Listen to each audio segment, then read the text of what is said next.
So, being able to present the material in an organized way with purpose and intention, because that's our job as a drummer, right? To play with intention. So I kind of wanted the material to have that basis. And then also I took the time to analyze and transcribe some of my favorite drummers and, looking at how they play things and how they utilize things. I have one page called Making an Entrance, which were a bunch of entrance fills that I use, my go-to stuff. And then I was like, oh, let me do one by other drummers. So I did some famous drummers making an entrance. So, sort of the things that we learned on records, listening to stuff and saying like, oh man, listen to how he started that tune, or how Stuart Copeland started the beginning of that groove. So that's, my love for transcription is definitely evident in the book. And I'm transcribing all of my own things, which when I was writing the book, I would just start recording myself on video and I would just play. And so I'd pick a style and sort of improvise. And then I would go back and look at some of the fills that I played and write those out. And they were things that, I commonly play, but never took the time to write down. Some of them I had been writing down and compiling during lessons. So basically, organizing it into these motifs. And then, the transcribing side kind of started very early for me. I guess maybe in high school, I would say. I really started to try to write out things that people were playing. And, of course, we were scribbling Dave Weckl things that I was writing out like in high school. And then into college, I started to get more serious about it. I was trying to write out Zappa stuff and, just having fun with analyzing ideas. And when we were listening to vinyl, I would put it on the record player and then put the speed to 16. And so the record would be going like, and I'm trying to like, what the heck is he playing? Sometimes you couldn't slow it down because it would just get too obscure sounding. So you would have to fine-tune your ear to listening to someone and kind of deciphering what they played. And then hopefully you figure out, if you didn't have video of it, you figure out kind of how they might have done the sticking for that, how it would feel good. And then later on, a friend of mine got a job with Hal Leonard, and he got me an educational discount on Sibelius. So once I got Sibelius, I really took off with the transcribing because now I could save all my ideas, and I stopped transcribing on paper. I started transcribing into the program. And the thing about that is immediately you're getting your ideas crystal clear. You can go back and edit them if it seems wrong. You can actually play them back and hear what you wrote, which occasionally doesn't work, depending on if there's like a big swing or if sometimes the computer doesn't know how to play it back. You have to really try to tweak it. But you get to save your ideas. And then the other thing is for writing charts for work, so I was working for an R&B group, where we were doing a lot of cover tunes, so I'd have to write out all the charts, or writing out charts for myself.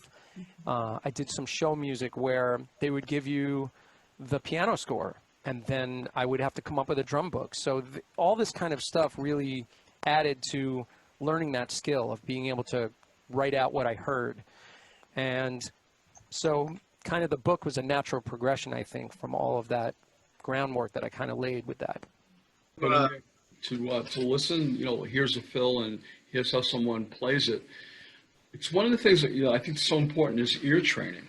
And you've done a lot of the work for people because you're referencing where those fills can be heard, and then hopefully that inspires someone to go out and listen to their favorite song, and then try to pick the parts out and write the fills out. Whatever. It's another form of instruction, really. And I think a lot of times it's left behind. Yeah, absolutely. And, it's funny, mentioning all this stuff about all this written, this is pretty dense with notation, right?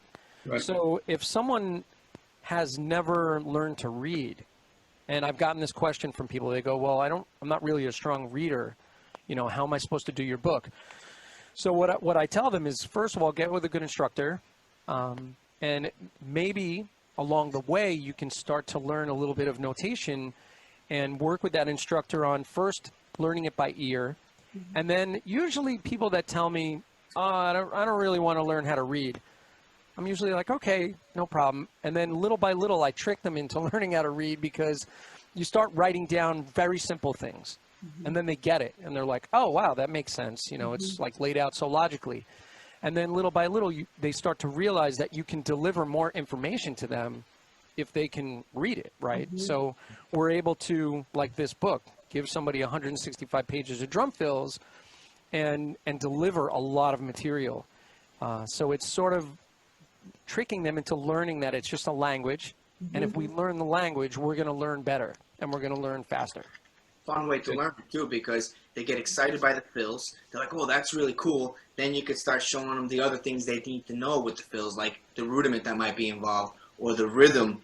You know, like one of the first pages in your book, I love using with my students because it just has like the 16th note rhythm. So I can take a, you know, very early student and show them why it's important to learn 8th notes and 16th notes and 8th notes to 16th notes. And they finally understand when I say, see this rhythm I had you learn? Now try this drum fill from your book. And it makes that connection. So it's really about communicating the connection, which, by the way, you do so well. I have to compliment you. I'm wondering, you know, not only based on your teaching, but from all the online and camera stuff that you've been doing, if that's helped to refine your approach on giving the information so clearly and accurately in the, like, you know, condensed amount of time, because you do a great job at that. Oh, thank you. Yeah, you know, it definitely, you know, with the live streaming thing, you have to deliver a lot of material in a short amount of time. So like on the drum set nights, I might do, you know, a topic where it's 20 drum fills that are easy but sound hard. So that's like one topic that I've done.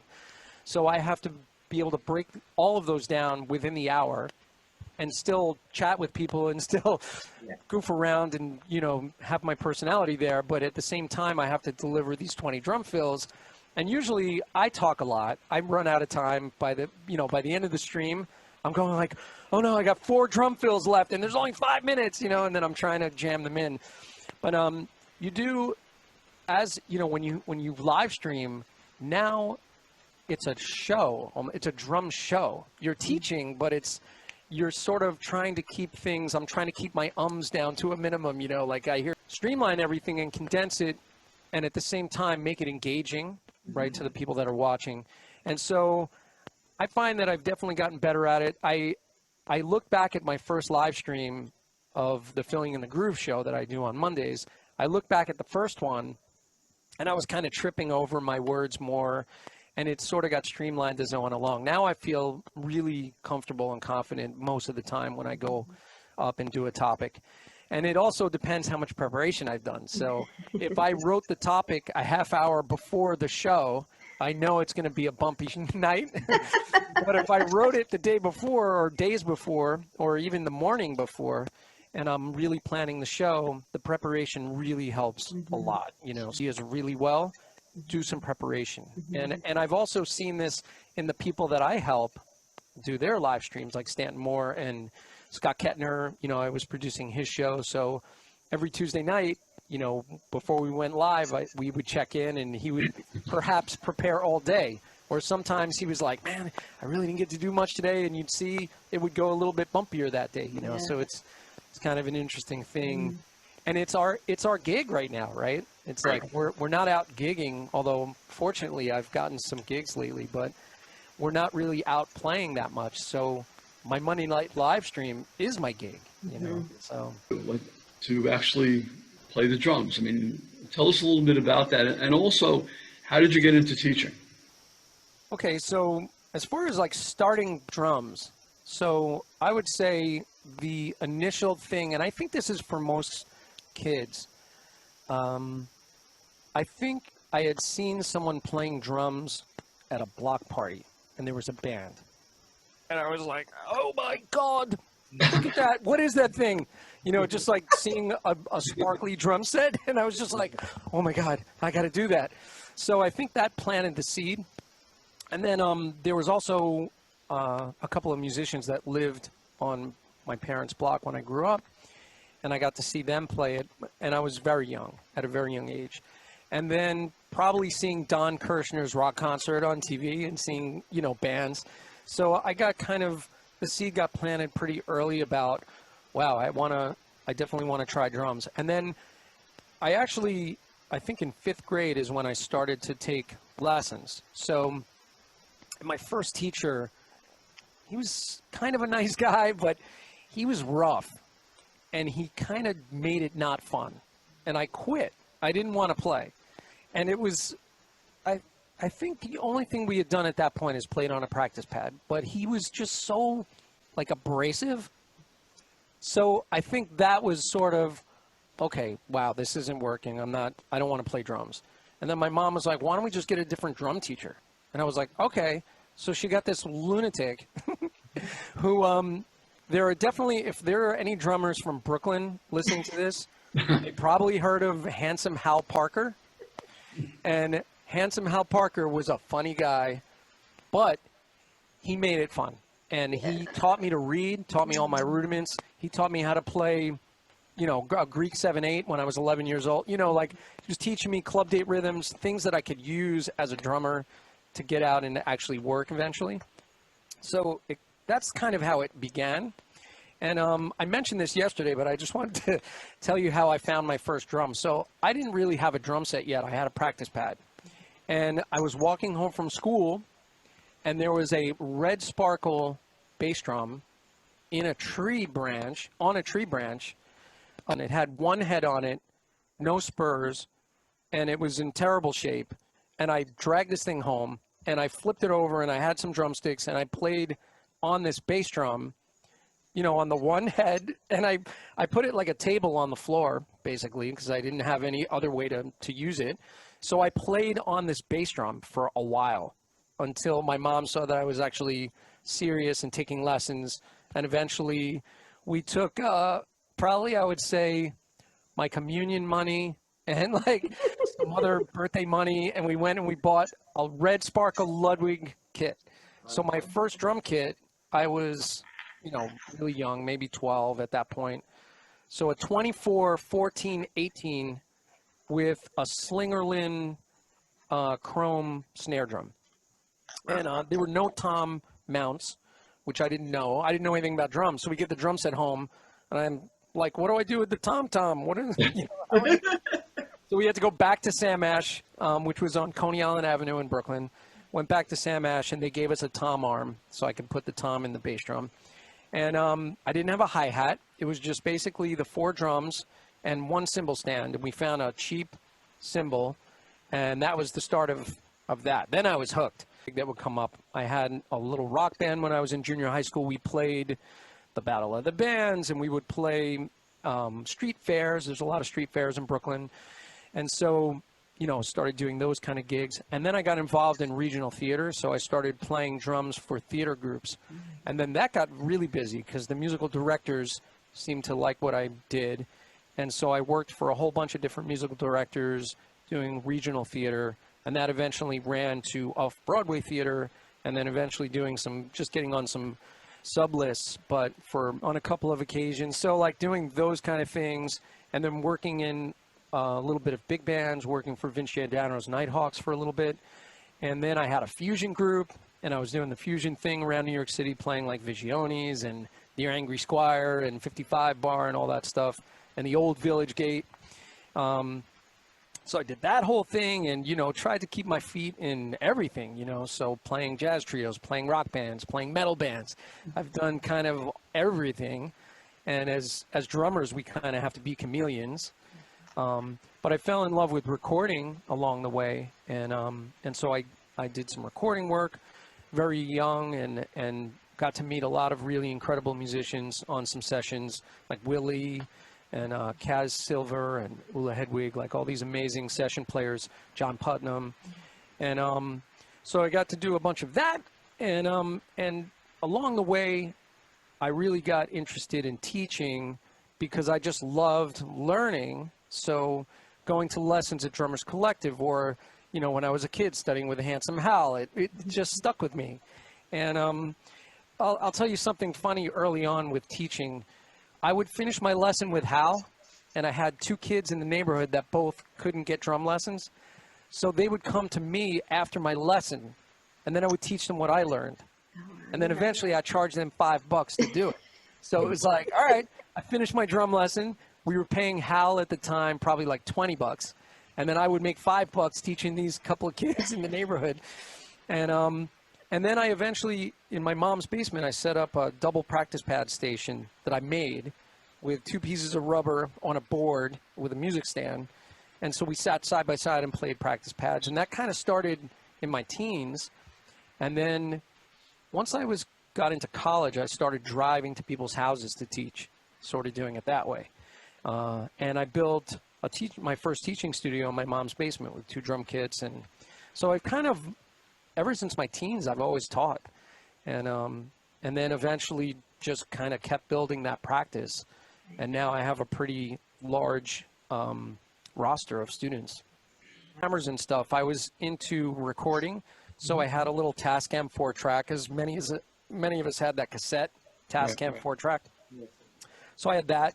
I had a 2-track reel-to-reel that I could bounce tracks on. In fact, I auditioned for Berkeley, and the way I recorded my demo was I used this 2-track recorder, and I recorded a Moog synthesizer for a bass part, a vibes part, and a drum part, and made this sort of trio fusion tune that I wrote and used that as my audition and bounced it onto a cassette. So I used my 2 recorders to do that. So I was sort of getting the recording thing into my head as a teen.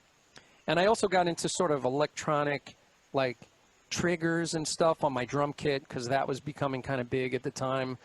So I had, I took this board, this piece of wood, and I found this ad on a subway train in Brooklyn, and it was for the gas company, and it was like this miserable guy in like a cabbie hat, and he kind of looked like, you know, with this weird face.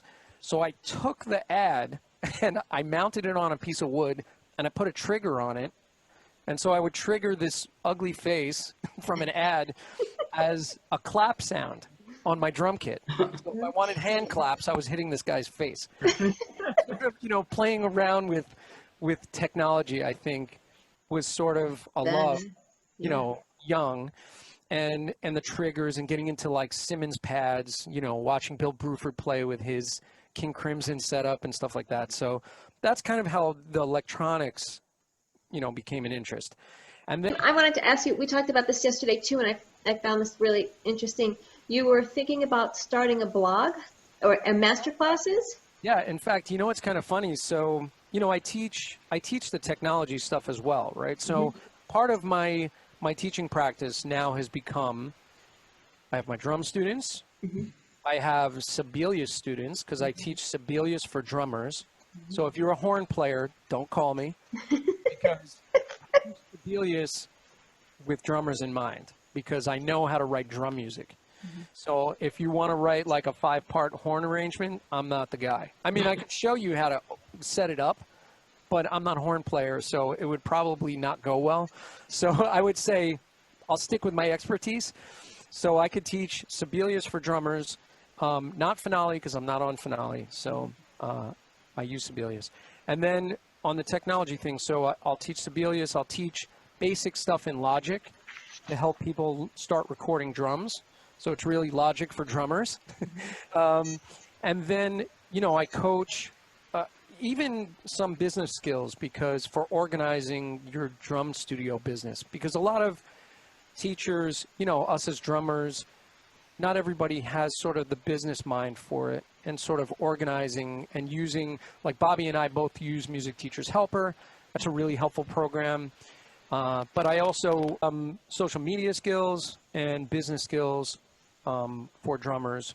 Just, I think I have good insight into how to organize some things in your teaching business. I'm big on checklists. So I'll teach live streaming. I teach the program OBS for live streaming. So I have checklists that are pre-configured, and I've given them to everybody that I've taught along the way. You know, Stanton Moore uses my checklist still. I put his logo on it. So, you know, sort of getting your skills organized and getting your studio organized and streamlined is another thing that's part of my technology teaching. So besides doing that privately, I was thinking I want to build a resource. So on my website, I can integrate a blog. So I was thinking now, and I've made the decision to start writing a blog. So I started making some entries into my phone, just ideas that I'm going to launch for the first blog.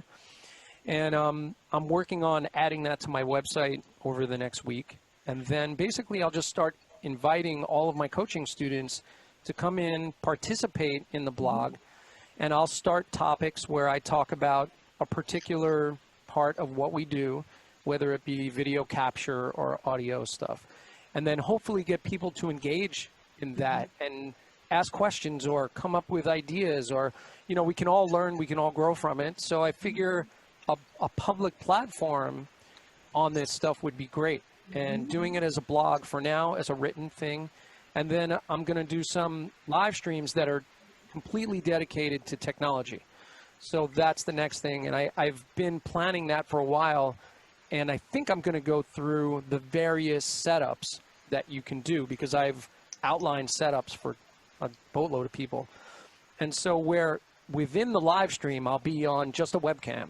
And then here's what it sounds like when I add the Blue Yeti microphone. Okay, Then I'll go to a little interface, and then I'll add one camera, and then, you know, sort of show how you build through the different systems until you're on, you know, like a 4-camera switcher with, you know, graphics, that kind of stuff. Right. So, you know, Jim, I think one of the things also that you do exceptionally well is the marketing end of it, using MailChimp to alert people for your live streams, and also giving back. I mean, you know, I've sat in on your hand development workshop, and you're putting the book out there for free, and the book keeps evolving.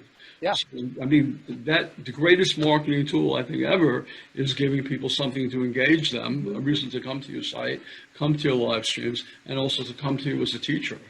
So hats off to that. I think it was really good to do that. Thanks.